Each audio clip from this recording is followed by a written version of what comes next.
Hey YouTube, Trevor here. So, got a lot to update you guys on. It's been a long time since I've done my last video, and I'm hoping to make this more of a regular occurrence. My channel is no longer monetized due to the subject matter. YouTube was nice enough to demonetize me, so I stepped away from YouTube for a long time, and I think I'm going to come back to it just for the love of doing it. I don't enjoy doing all the video editing, so what I am going to do is try to do these in one take. Minimal editing. If anything, it's going to be scene transitions, and that's it. So with that, let me kind of just give you an update of what's going on in the garage. There's a clue, and obviously, as you can tell, behind my head here is the deck that I've built. This is almost 14 feet long, and it houses everything that was on the floor before and more. And then on this side, there's another deck over my workbench, and there's another clue. The Cabriolet is stripped to the bones. I'm still stripping it. Still got some more work to do. That's a nasty reflection of those lights. All right, yeah, across my face here. Weird.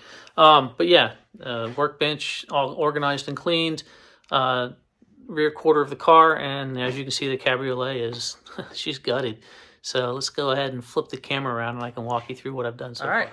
So as you can see, she's perched on a self-built, and I did this on the fly based on basically some research into rotisseries. I knew I didn't have a lot of space. They have ones that have jacks where you can easily jack them up and down and find the roll center easier and all that.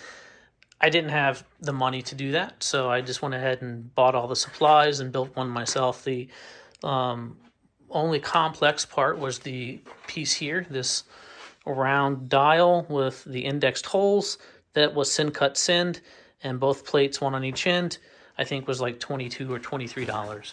So a lot of welding, a lot of fun. I'm kind of bummed I didn't note that for you guys, but it's done. It's kind of too late to go back after the fact and videotape me doing it. But yeah, as you can see, there's still a little bit of cleanup. That workbench is still a mess. I got to clean and organize that stuff. Get all these chemicals up off the floor and get them stored. Half of these boxes are empty. That's empty, so on. So I've been stripping things off the car while it's up here on the rotisserie, and I've got it rolled upside down.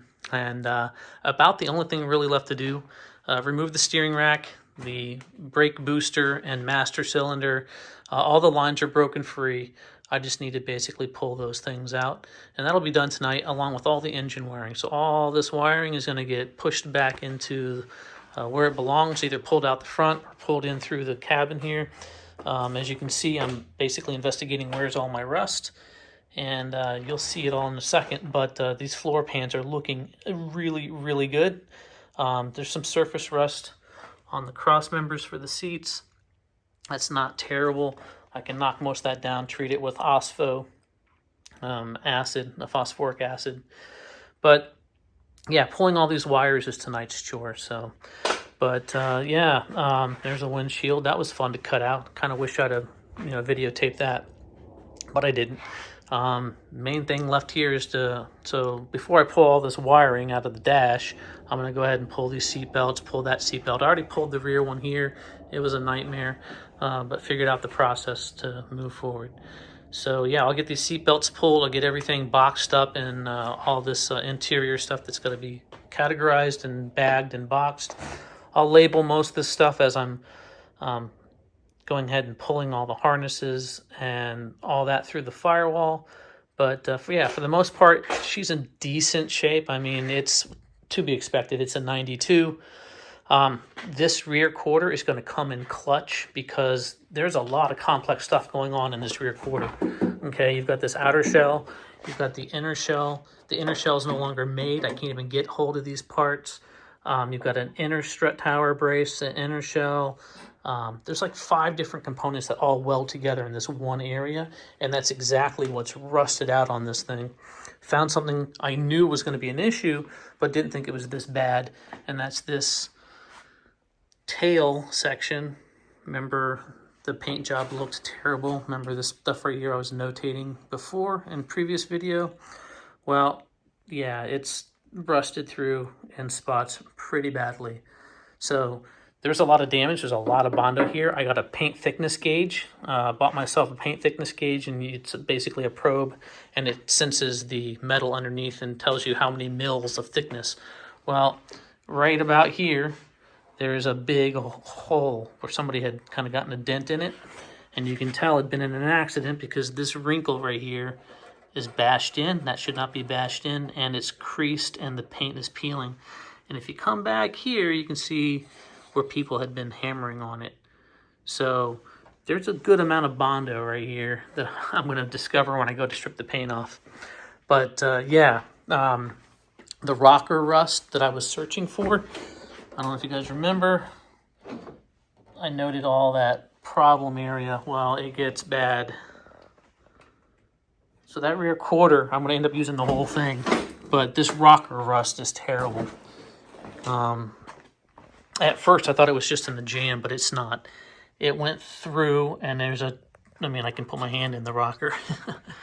The rocker interior is actually in decent shape. It's this exterior scaling that's bad, and this is just exterior panel, which is interesting because this was a factory white car, and there's a red paint there. So either somebody had painted it and did a respray of white back on top, or the damage was so bad they grafted in just this panel, and then they just went ahead and Bondoed right over the rust. Like, they didn't give a shit. It's pretty bad. There's also a hole that rushed through next to the strut tower. That's compromised. So yeah, that rear quarter that I have, remember I bought it like 2 or 3 years ago. It's been sitting in the garage for 3 years now. That's going to come in handy. This thing is in fantastic shape. Very, very little light surface rust here, here, and that's about it. So what I'll do is I'll get this broken down into panels, and then we'll work on grafting them in, and maybe I'll get some video of that. But yeah, a little bit of cleanup to do. I need to break down the engine hoist. It's not going to get used for about a year. That needs to get broken down and out of the way because that's taking up laterally and horizontally quite a bit of space. So I'll break that down and maybe store it or fashion something up along this lip here for storing all that metal, and we'll get that put away. But yeah, that's the Cabriolet. That's where she sits. Typical rust in the typical areas. Oh, yeah, forgot to show this. That's the main reason the window came out. And that's the reason why I went back to the guy I got that quarter from and bought that window. So that'll all get remedied here shortly in the coming weeks. About the only surprise was just how bad that rocker rust was. But let me pick up this pry tool and show you this. I wasn't expecting this. Yeah, that goes into the rocker. Was not expecting that. But it's pretty common right here on the A-pillar where it comes down to do that. You can see just how bad the rust is here. I bet if I picked at this, I'd probably go through like I did on the other side. But it's, I mean, there's just holes all throughout. So yeah, like I said, tonight, pulling wiring harness and pulling the steering column out and the steering rack and the brake booster and all that. So the engine bay should be pretty decluttered by the end of the night. So yeah, that's pretty much it. If you want to watch the build series of this VW Cabriolet, this is a 92. They pretty much went unchanged from, I want to say, 74, 75. I forget when the Mark I first came out as the European Golf. Anyways, it's about a 20-year run on the same chassis. If you want to watch anything on the Mark I Golf, this will translate to all the others. The Cabriolet doesn't differ much from the actual Golf. The two-door, four-door. The body panels are different, but they all have the same rust issues. So, yeah, if you want to follow along, subscribe. And if you're already subscribed and you're not getting notified because I don't release videos that often, shit, this is the first video I've released in, what, about a year? Yeah, make sure you got your notifications turned on. Looking forward to finishing this project and having you guys tag along. And yeah, if you like what you're seeing, let me know in the comments below. Take care.